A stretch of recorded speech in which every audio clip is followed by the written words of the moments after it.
Hey everybody, welcome back to In the Chat with Kat. Of course, I'm your girl, the Catherine W. Or if you're following me for my hair page, then I am Kat_the stylist on Instagram.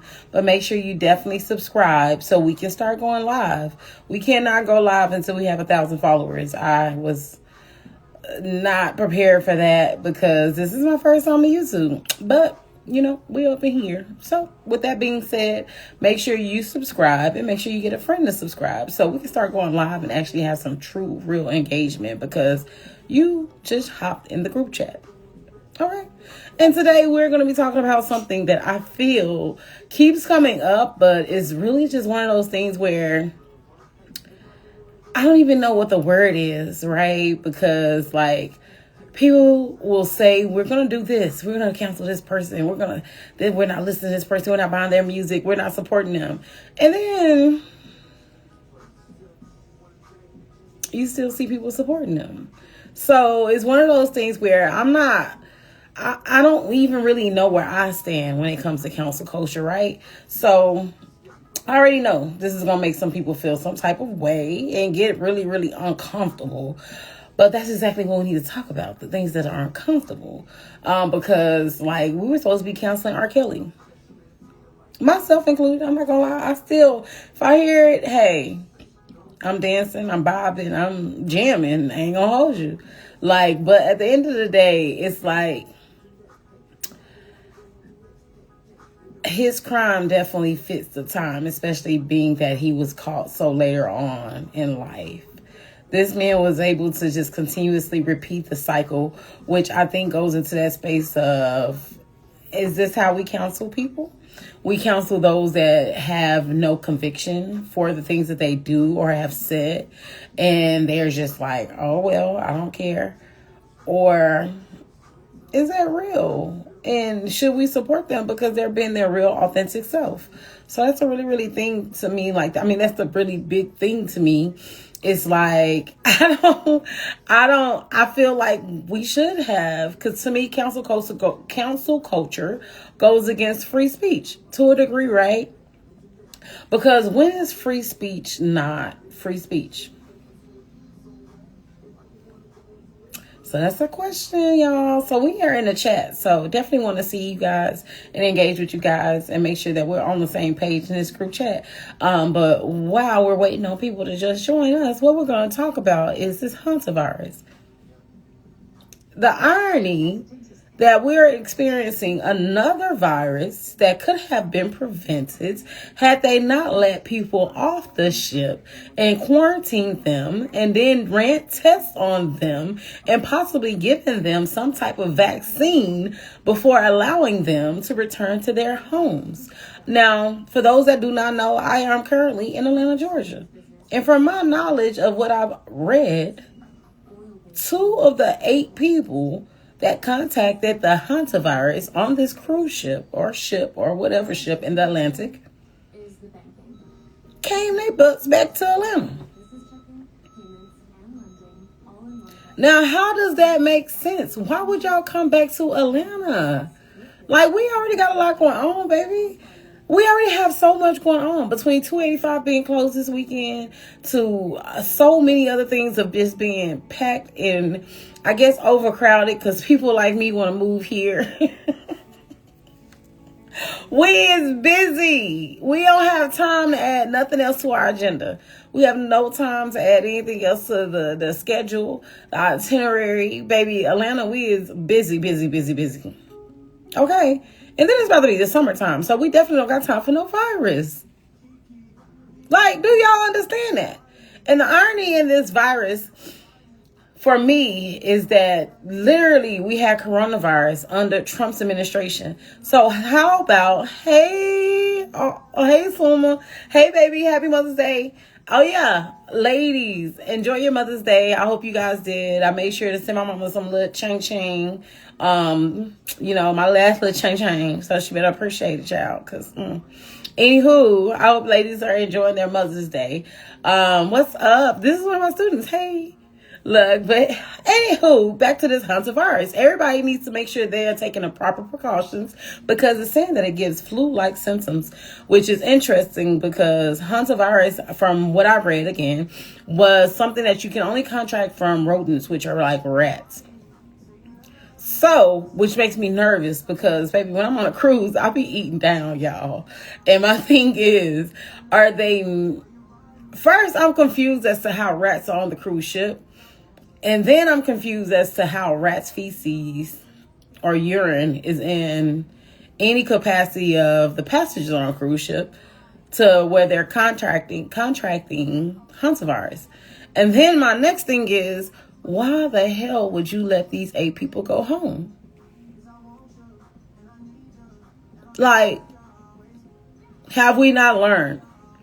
Coronavirus literally started, I think, only with one person in California. And then boom, boom, boom, boom, boom. It like hit us like wildfire. And we were down for like 2 years. We're talking people had to graduate from computers. So we still ain't learned. We still ain't learned from having Trump in office. But I guess we're going to have to just go through it because going back to our initial topic tonight, cancel culture, why are we not canceling any of these government officials? Like, it's like we're just allowing them to get away with so much. Things that I didn't even know you could do. And I'm talking about y'all president. I didn't even know you could pass bills, go to war without consulting with Congress. I was taught in school that you had to go through Congress, the state, and the Senate to get things done, specifically going to war or passing votes or getting certain things set in place. So another thing that you guys want to be on the watch for is these votes that y'all say don't matter. They are now trying to take away the black vote. They have already done it in Louisiana. They just, I think, did it in, I feel like this was Alabama I just seen. And I think when people be bringing up Texas, I know we're in the South, Texas is the South, but I don't feel like certain things happen in Texas as fast as they do in the other, like, Republican southern states. And the reason I'm saying that is because Texas has so many moving parts. Like, I think that's the best way to put it. Texas has so many moving parts. So in that capacity, I think that if anything, to strip the black vote in Dallas County or, Texas period, it would take a lot. And I mean, we probably kind of already seen it a little bit with what happened with Jasmine Crockett. But at the same time, because I'm not in Texas, I didn't really follow as much. I definitely supported her, but I did not follow who her candidates were. So I can't really say if they were good, bad, or indifferent. But with that being said, make sure you guys are paying attention to politics because for whatever reason, they are not included in council culture. We have comedians like Drewski that's included in council culture, which is crazy because we have Erica Kurt coming for Drewski. And the craziest, like, I thought 2020 was crazy and weird, but it's really feeling like 2026 is like matching that energy. It's just like, what is going on in 2026? Like, we have a virus. Drewski is talking about conservative women, and Erica Kurt is taking it as shots thrown at her. And then we have all these other things that's going on. And it's just like, are we in 2020 all over again? That's kind of what I'm feeling like. I don't know about y'all. But back to cancel culture. So the reality of cancel culture for me is, are we really canceling the people based off of the things that they did and said? Or are we canceling them because we don't really already care for them? And I will say, like, when Kevin Hart cheated on his new wife, I had already, like, in my mind, I was like, yeah, I ain't really dealing with him no more. I don't really like his character. Like, so for me, it was just like, I counsel people based off of character. Right? I don't really want to support you if you don't really align with my core values. And I don't know if that's weird or not, but I feel like it kind of makes sense. Because it's just like, if you're a black or a Hispanic person and like a Confederate flag person comes to like mow your grass and it's like your first time meeting them and they got the flag all in the back and you're like, yeah, Trump. How would you feel? Would you still be like, oh, okay, how much again? Or would you be like, yeah, I'm good. I don't really need you today. I'm going to find someone else. So that's the reality. Like, are we counseling people because of the things that they did and this serves as fair consequences? Or are we counseling people because we like, I don't really already like them and then they just doing stupid stuff? I think I'm more on the latter. I think I really will counsel you because I just don't like what you be doing. I already don't like you and I ain't feeling you. And I'm not a hater. I am not a hater. But I am just saying, if I already ain't feeling you and you do something, hey, bye. But let's just say when comedians cross the line, right? Because we've seen where people went after Dave Chappelle. We've seen where people went after Drewski. We've seen when people went after a certain celebrities, like I said earlier, R. Kelly, but R. Kelly was definitely guilty. Sorry. But we've seen when these things happen. And it's one of those things where it's just like, I like R. Kelly, but Robert, I can't buy no more of your music. Now, the music I already have and I hear, I can't change that. Because if you really look at his discography or whatever they call it, like of music, he wrote for everybody. So we wouldn't even be really listening to anything. We wouldn't have no music to listen to if we counseled R. Kelly in a whole. Like, we have to really consider that. So that's just one of the things that I think about is like, R. Kelly had forever and they finally canceled him. And then you have people like even Kevin Hart. He almost got canceled. Remember when he was supposed to do, I think it was the Emmy Awards or maybe even the Grammys. And they found some old tweets of his where he was saying like the F word, which is faggot. And he was saying like different derogatory stuff. Like if my son was playing with a doll, I'd smash it over his head or something to that degree. I can't remember, but this is what his old tweet said. And they ended up preventing him from being able to host the Grammys. And in a small space, people wanted to cancel him. And I'm just like, now, how y'all cancel him for saying those remarks? But this man done divorced one wife, took the kids. So that's why I don't have child support. Married another woman, got her playing house, and then cheated on her while she pregnant. That wasn't counsel worthy. But him calling somebody a faggot and saying that if he caught his son playing with a doll, that was enough. So that's why it goes to my question of like counsel culture. Like, how does this thing really work? Because it's like, how do y'all pick and choose? How are we choosing what deserves to be counseled? Like, I'm really intrigued by this. Because, like, as I was doing my research, I was just really sitting there thinking, like, counsel culture has so many inconsistencies. Like, even to a degree, we can talk about Megan and Clay, right? People want to counsel him, and on his side, people want to counsel her. People want to counsel her because they're like, well, you're going through all these dudes, girl. It's hard to defend you. And it's just like, sis, every man can't be the problem. But they can. And then you have Klay Thompson on the other hand, where he comes from a two-parent household. His father was like some type of, I guess, big figure. Also, I feel like in basketball, did not research them, y'all. I'm just talking at this point. We in a chat. All right. But his father was something amazing. His mother is beautifully amazing. And so you have this thing of, okay, you have this nice guy, you have this good guy, and you saying he was cheating too? So sis, what's the tea? Because like, why everybody cheating and moving weird when it comes to you? And then you got some people like, no, Clay needs to be counseled. Because Clay is the one out here wilding. Like, you don't do Megan like that. So that's what my thing is and my issue is with the counsel culture. Like, how does counsel culture work? Because it's so inconsistent. Because when I tell you, when I bring up things like about R. Kelly, and then we have the Drewski skit, and then we have Dave Chappelle on his stand-up, and then we have, like, it just goes on and on and on, even down to Chris Brown, who is on tour now with Usher. Usher went through a whole situation, y'all, where they would say he was giving people the hurt. And people just suddenly forgot about that. And he's in Vegas doing a residency feeding cherries.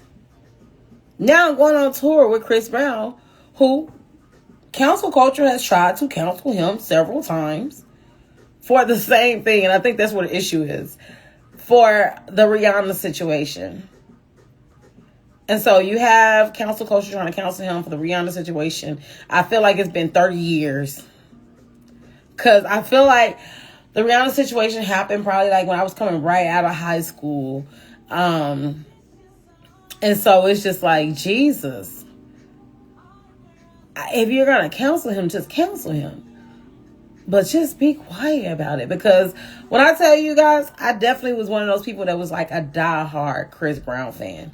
When that situation happened, along with some other things, like I think for me, the counseling came, which shows the inconsistencies in the counsel culture. I didn't fully, I kind of stepped back from him after the Rihanna situation. But for me, I just fully stopped supporting him when a lot of stories started circulating about how he is with rich tone girls. As you all can see, I'm a rich tone girl. So if I'm a fan and I'm trying to chill with you on some, like, we just in the same venue or area, and you be like trying to shut it down and like, cause she's too dark, I'm good on you. Like, I'm so good on you. So like, that is kind of like for me, like what made me choose to say, okay, yeah, I'm not supporting this person like that. Like, I'm not giving you my dollars. Like, if your music come on, then I'll be like, yeah, I'm gonna do it. But I'm not about to go buy nothing or like support you with my dollars. Like, so y'all let me know when it comes to cancel culture for you. Do you go full throttle and say, yeah, I'm not giving my money, I'm not giving my time, like you're completely canceled, I'm deleting all your music or movies, I'm not watching your stuff no more, I'm not supporting your stuff no more, I'm not listening to your stuff no more? Like, how hard do y'all go? Or do y'all just be like, if I never see it again, I'll be fine, but I'm not going out of my way? Like, that's the real question, right? Because I really want to gauge what cancel culture is. Cancel culture is. And I really want to have more of an idea, like, is it too much freedom or not enough, right? Like, are people too sensitive? Because it feels like if a politician says it, y'all not sensitive enough. And that's what scares me. Like, if a politician be like, people will die, there were people missing legs and arms, and this is literally what our president said, y'all have no reaction to that. But then when Drewski makes a skit about conservative women, everybody has something to say. Even the person who thinks it's directed at her. And the craziest thing about that skit is when people, like, when all the hit dogs hollered, they all looked alike. So it was one of those things where it was like, it's a lot of hit dogs hollering, and y'all all look alike, child, because at this point, Drewski might have hit the head on the head nail with a hammer. Because the hit dogs that hollered, baby, they was giving. Drewski did not miss the mark with that skit. I'm going to just say that. But on another note, everyone definitely has a voice, but not every voice is free from the consequences. And so for me, that's the part where I'm trying to decipher how is the culture deciding who is free from the consequences of things that they do and say, and how is the culture deciding who has to be convicted, who needs to be persecuted, right? Who needs to see themselves and say, I'm sorry. Because that's literally what ends up happening. Like, they do something crazy, then they create this ChatGPT, what you call it, apology. They post it to their Instagram or their TikToks or their YouTubes. And then it's like they give it a few weeks and it's just like, hey, I'm back. And everybody's like, and then there are some people where it's just like, no matter how many times they apologize, they say they're sorry. And I'm actually speaking to the Chris Brown situation. They say they're sorry. They say they change. They just continue to move on with their life. They continue to grow. They continue to do the things they sought out to do. And you guys is just like not letting up. Like, how are we deciding who's who as far as, yeah, they're canceled. Don't want to see them anymore. Don't need to see them anymore. We're good on them. Right? It's giving you don't actually care about what offense is really given. You don't care about who said it. And if a comedian tells a joke and get the backlash, it's just like, whoop-de-doo, we're going to cancel you. But if a politician speaks their mind and it's on some racist stuff, or some prejudice stuff, or like they're targeting a certain group,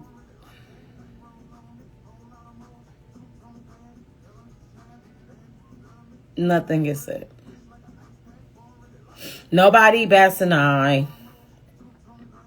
I don't know if that's what making America great again is, but it's kind of scary, I will say.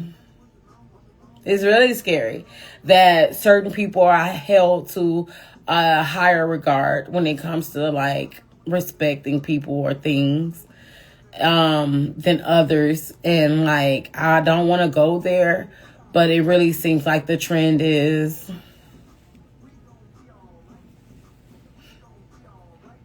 the complexion. I could be wrong. I really hope I'm wrong sometimes, like no lie, when it comes to stuff like that. Because it's just like, why? But then when you see other celebrities that do certain things and like people don't bring it up anymore, like I think his name is Rosenberg or something like that. He played for Green Bay and like he beat the hell out of his wife and like they forgave him. He was still playing in the NFL. Didn't get fined. Didn't get kicked off the team. None of that. Then you got Mike Vick.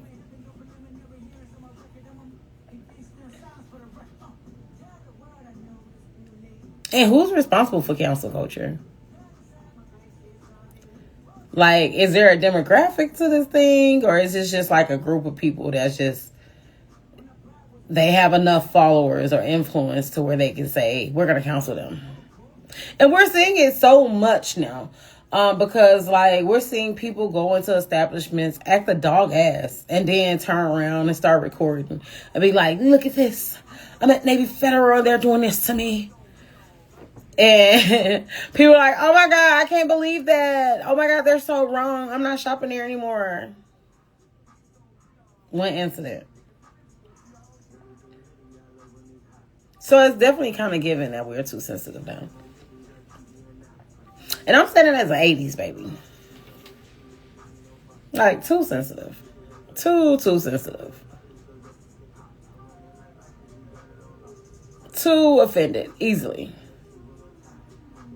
Any little thing offends us. But the right things, again, as I keep saying. Because what the leader of the free world says should definitely offend you more than what a comedian says. That people paid tickets to go see.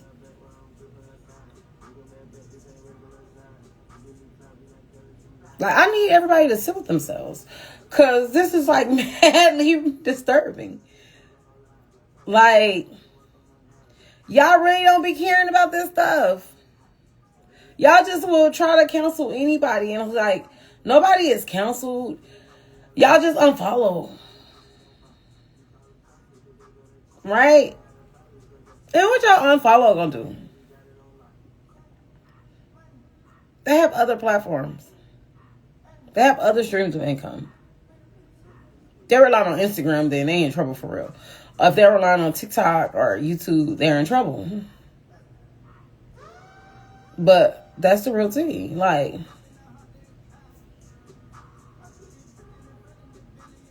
But definitely wanted to take some notes on this because this is something that I thought was really, really crazy. So, cancel culture isn't new, right?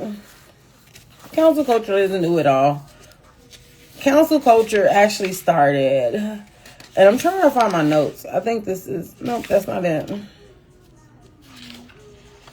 Okay, here we go. Back in the Bible. Back into the biblical time. Did y'all know that? John 9. John 9, y'all. When Jesus healed a man born blind. His family was scared. They were scared to tell people what really happened because they did not want to be, in our term, counseled. Back then, they would say exile. Jesus healed this man. And while the mother and father were very grateful, even the son, when asked what happened, the mother and father was like, ask him. Ask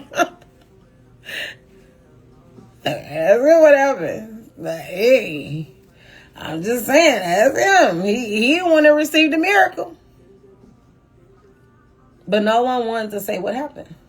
And it's not identical, but the pattern is like super surprisingly similar. Like being kicked out of Senegal, right? Men losing community and identity and support. That's literally what cancel culture is. But you just want to replace social media because these people still live. They still exist. You're just not supporting them. But they should not have the support from the community.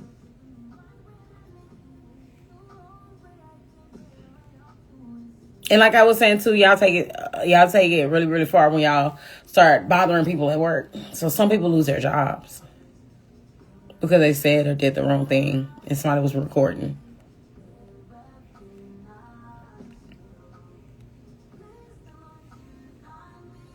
I'm just saying. And my question still stands, y'all. Like, how are we deciding what's counsel worthy, what's not counsel worthy, and how do you truly counsel something? Or is like counsel culture just saying it? That's what it's given. It's given, just say it. Just be like, yeah, they're counseled. Unfollowed. Blocked. And then the music come on and it's just like, and mama remix it, fresh out the kitchen, and mama grooving, everybody got every minute. Hold on. I'm just saying, like, what is it? What is cancel culture? I really want you guys to engage. Remember, this is not a space where we just listen. We definitely engage in the comments, so make sure you leave your comment, and I will read it on our next episode. Again, happy Mother's Day to our beautiful mothers. Before you leave here, do not be afraid. And like I said, too, I understand some of you guys are just, what is the word? I can't even think right now. But some of you guys don't like to engage publicly, and I get that. So make sure you DM me what your response would have been and let me know so you can check into the chat. Again, I'm your girl, the Catherine W. And remember, we need 1,000 subscribers so we can do this thing live on YouTube. And we need 1,000 subscribers so we can do this thing live from the actual page in the chat with Kat. So make sure you guys are following. Oh, I miss you too, baby. Look, I'll give you an update in a minute, baby. But make sure you guys are following me on In the Chat WCat. So that way you guys can keep updated with the podcast. And as we grow, you guys can see it. I'm super excited about this milestone. And I'm glad that you guys hopped in the chat with me tonight. And I will see you guys next week when we talk about something different in the chat.